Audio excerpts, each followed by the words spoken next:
Alright, so let's talk about the Vancouver Canucks defensive situation. So of course the Vancouver Canucks are a team with a lot of cap space, and therefore it really seems like we're tied to every single free agency rumor. Well, not necessarily, but the media really makes it look that way. Especially with Vancouver recently acquiring JT Miller, and it kind of shows a commitment to make the playoffs next year. Well, it definitely shows a commitment. And with our cap space, it only makes sense that we go and try to sign every single free agent. Nope. That's definitely not the case, but there is definitely a few guys that Vancouver is targeting. One of those guys being Tyler Myers. So of course recent news just broke out that Ben Hutton was not qualified. Now personally, I'm a pretty big fan of Ben Hutton. He had some pretty inconsistent play last year, but at the tail end he really turned it up.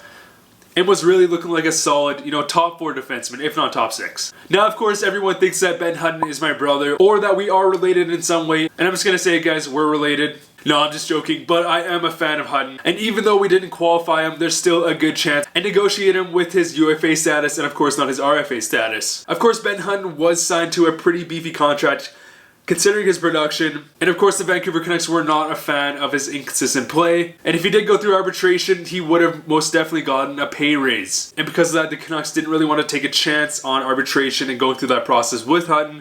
If we'd ended up, I don't necessarily know how much of a pay raise he would have gotten, but apparently it's not really worth the risk. But with that being said, I would like to think, Hutton would like to stay within Vancouver, so we'll see what happens during free agency. But keep in mind, guys, Hutton was scratched at times last year, so there could be some salty tastes, and of course, with this really weak free agency class, he may just get offered too much money from another team to pass up. So the 2019 free agency class for defensemen is very weak this year. Especially with the Vancouver Canucks recently signing Alex Edler, who was thought of to be a potential top defensive free agent this year. And because of this, I can definitely see a lot of these defensemen making a lot more than they should, just because of the limited supply and obviously a very high demand. Ben Hutton is a guy I can see making between, $2.5, $3 million, but I would not be surprised if a team offered him $4 million plus. And I don't know if the Vancouver Canucks are necessarily willing to offer that much to Ben Hutton, but I do like Ben Hutton, and I would like to see him returning on the Vancouver Canucks blue line. So let's kind of take a look at the Canucks blue line and kind of go over the top free agents this year and kind of debate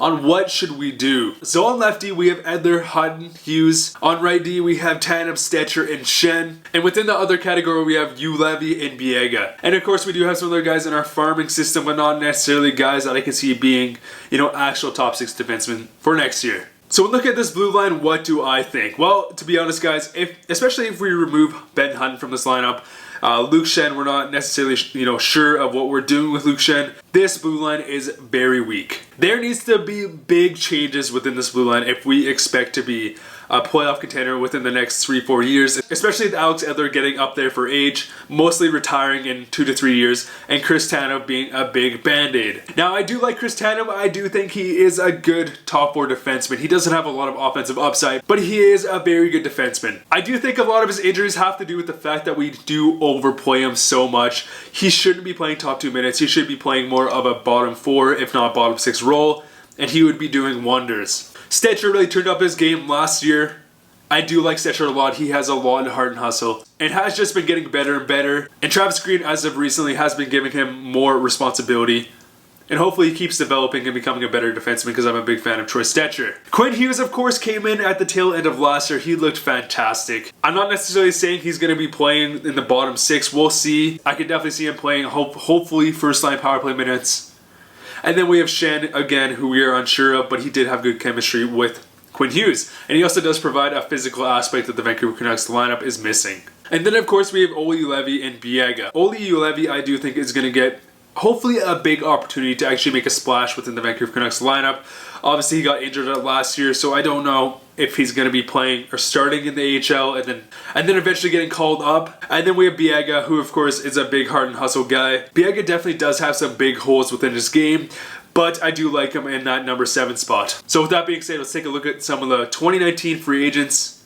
Of course, we have Tyler Myers, Gardner, Stralman, Ben Chariot, and Ben Hutton. So Tyler Myers has been a guy that obviously Vancouver has been targeting. In fact, he is actually in Vancouver where he's having meetings with the Vancouver Canucks, hopefully to negotiate some type of contract. Tyler Myers, of course, is a large physical defenseman who does have some offensive upside. And because he is considered, the best defenseman within this free agency class, he is going to be demanding a premium. Now, all the numbers beside the names, guys, they don't really mean anything. They're just kind of rough ballparks that we may see these defensemen getting signed for. If the Vancouver Canucks were to sign him, I would expect 4 or 5 years max. If we go above that, that is just not worth it. Coming in at a premium of $6.5 million, let's just say 6.5. I've heard some rumors of 7. That seems like a lot for, only a top 4 defenseman. But again, there is a big demand for defensemen and the supply just isn't there. Jake Gardiner is also a guy who's going to be demanding a premium. I've also heard $7+ million, which is just crazy. But those are the two main guys that Vancouver's been targeting within free agency. I've also heard a lot of rumors about Ben. And of course, Jordy Ben is definitely a solid bottom 6 pairing defenseman. And so what do I think in terms of free agency for the Vancouver Canucks? Well, it is obvious that the Vancouver Canucks, especially with trading for JT Miller, are going to be trying to push towards the playoffs. It would be completely foolish if management does not prioritize and sign a guy like Myers or a guy like Ben. I don't know about Gardiner, but we'll see. Or at least re-sign Hutton. We do not have the defensive core to make any type of playoff run, especially with all the injuries we see. If guys like Edler, if guys like Tanev are not healthy next year, we can basically consider our playoff chances to be 0. We do not have the depth within our lineup for a guy like Tanev to be injured half the season again, or at least Edler for big stretches. Now, I don't know about these big contracts with Tyler Myers or Gardiner or Hutton, but I can definitely see Vancouver committing to a guy like Myers. We need a Myers on our team. It's that simple. We just do not have the depth. And again, the fact that we did commit to signing JT Miller, I think it is very apparent that we are going to be pushing and doing everything we can to either sign a guy like Myers, a guy like Ben, or just doing something to help create more depth on our blue line. Now, of course, we did not qualify Derek Pouliot, hallelujah. We traded away Eric Branson last trade deadline. And even though I'm not a big fan of either of those players, well, I like them as people, but playing on the Vancouver Canucks lineup, not having those two guys is creating a big issue in terms of depth. Now, with all that being said, and the fact that Vancouver Canucks are really pushing towards the playoffs, I do think we should sign at least 2-3 guys that can play within our depth charts. Hutton being one of those guys, I do like Ben. And between Myers and Gardiner, I would definitely prioritize Tyler Myers, being that more physical presence. Tyler Myers, of course, is 29, so if we do sign him for about 4-5 years, hopefully not 6, he'll be around 34 by the time his contract ends. Tyler Myers has had a really good past 2 seasons. Last year he had 36 points in 82 games, and this year he had 31 points in 80 games. And considering Tyler Myers isn't obviously an offensive defenseman, he brings that more physical defensive presence. These are actually really good totals. And of course, Tyler Myers is a Kelowna Rockets alumni. The price does seem steep on a Tyler Myers, but if he is able to bring that physical presence to the Vancouver Canucks lineup, which obviously we do desperately need, I think signing Tyler Myers between a $6 and $7 million contract is worth it. Either this, guys, or we plan on not making the playoffs next year, which is honestly fine because,